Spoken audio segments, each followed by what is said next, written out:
What's happening, my film nerds? David the Film Junkie here. All right. Well, I uploaded my review for Batman the Killing Joke on my other channel. If you haven't seen that review yet, I'll post it down below. Go check it out if you haven't seen it yet.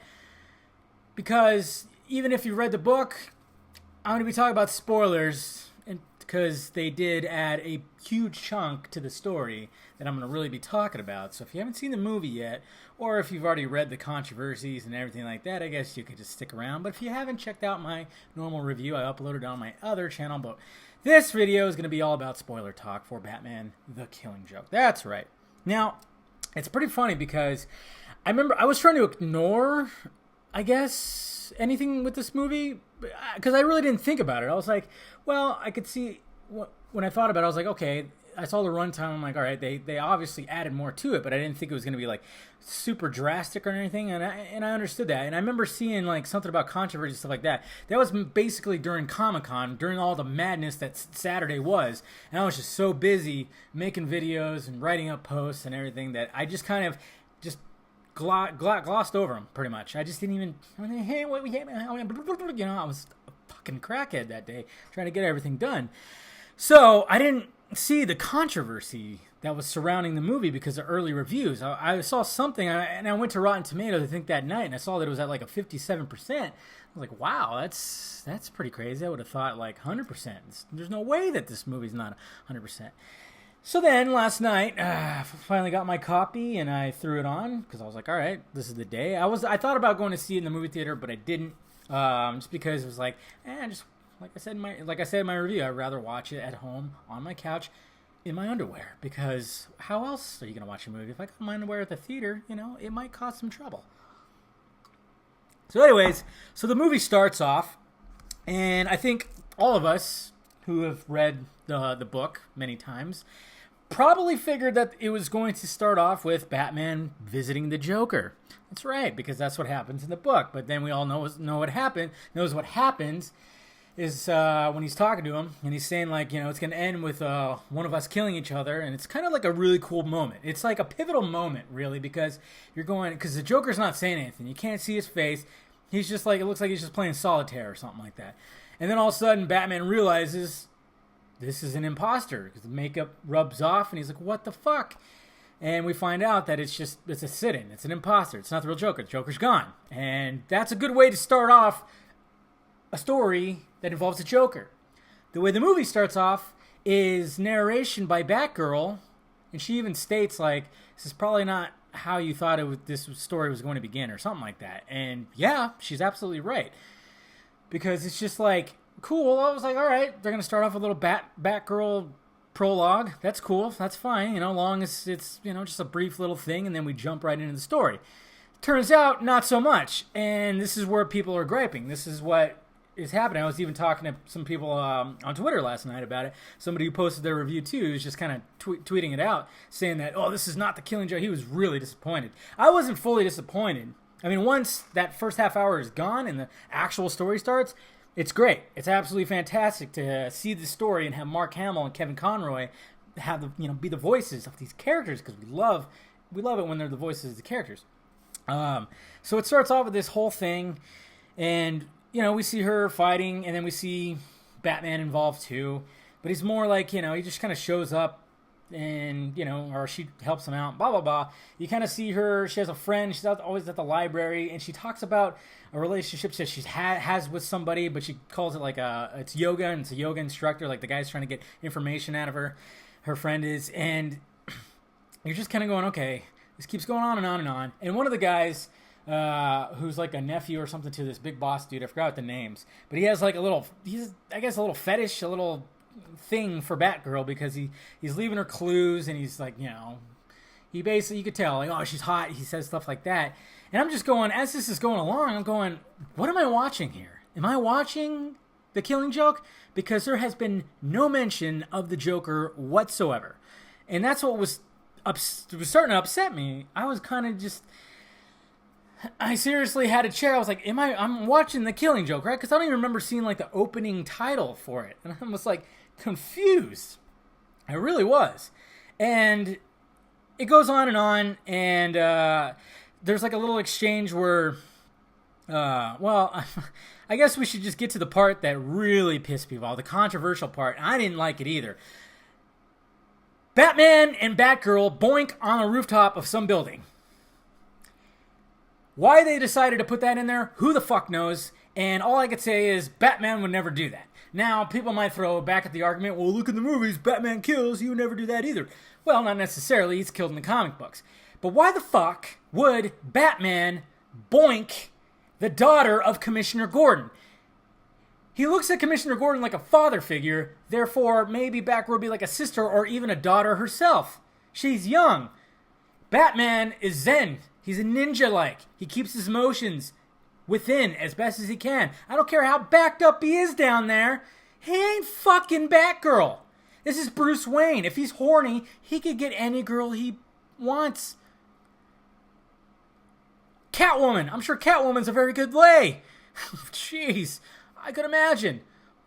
So this whole, like, that thing, and then it caused a little bit of friction, which, like, she claims that that it's just sex and it shouldn't bother and it shouldn't change anything, but she was getting all wound up, and then finally she gets to the point, or he says something too about, you haven't reached the point where there's like no end, or like you reach like the edge, pretty much the edge, and she hasn't reached there yet.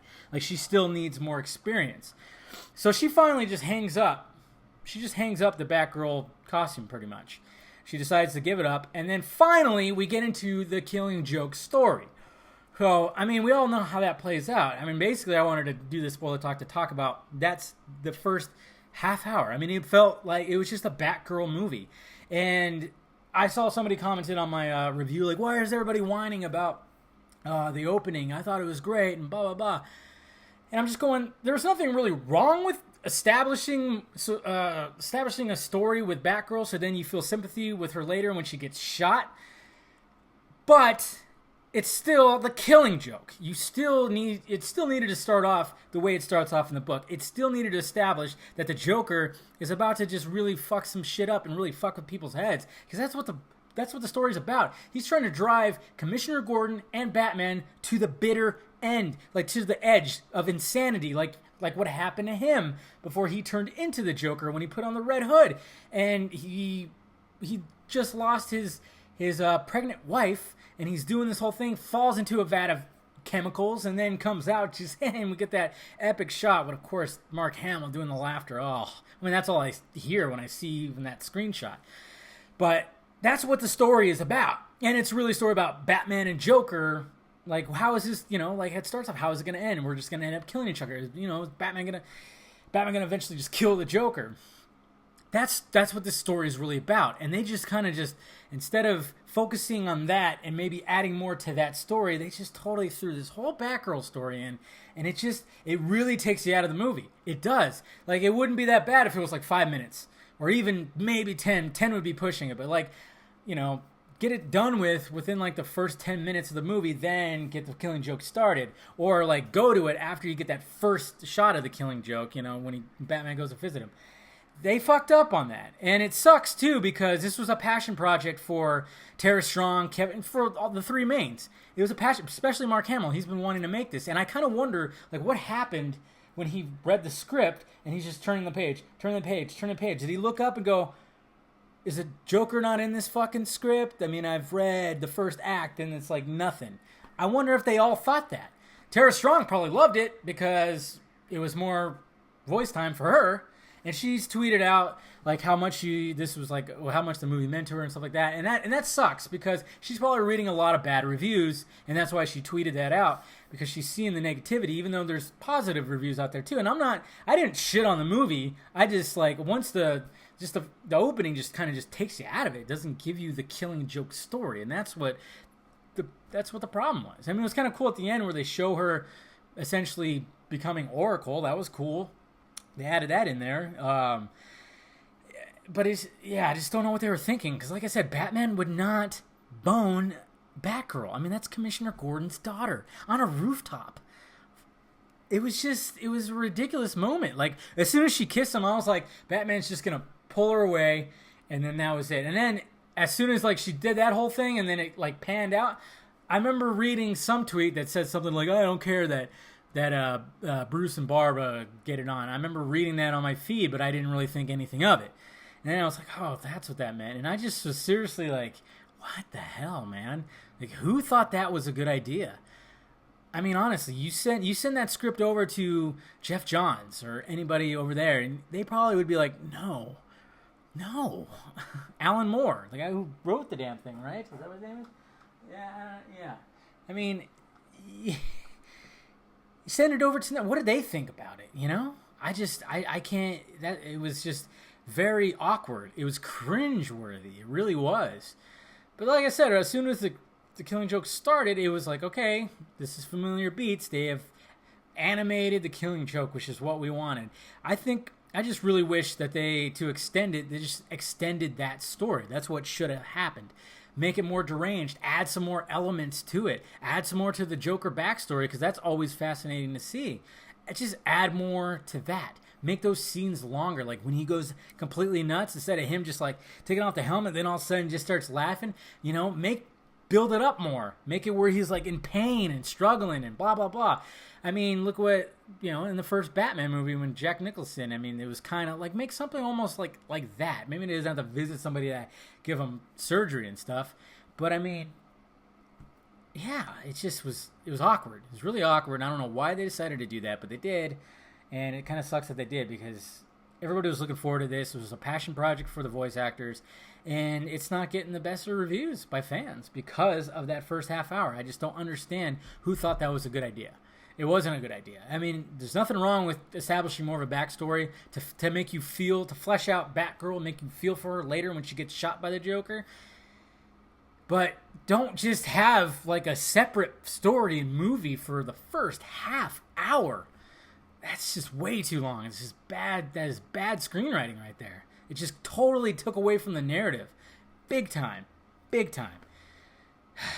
Anyway, so that's pretty much it, guys. Let me know your thoughts, man, when you saw it. I mean, I know, like I said, I like the movie still. It's just, I mean, if I'm going to watch it again, I might fully fast forward a half an hour and just watch the Killing Joke story.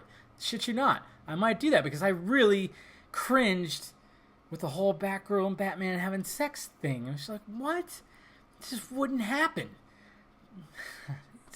I mean, I know these are fake characters and they wanted to like shock people. They certainly did, but it's just make it logical.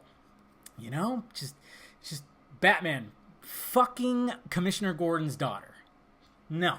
That's a big no-no. And that just made Batman look like a fool. Really. It made him seem like a fool. So, yeah, there you have it, guys. That's spoiler talk when it comes to the Killing Joke. Let me know your thoughts about it all down below. You know, what did you think about all that? Did you like it? Did you not? Let me know, okay, guys? Talk to you later.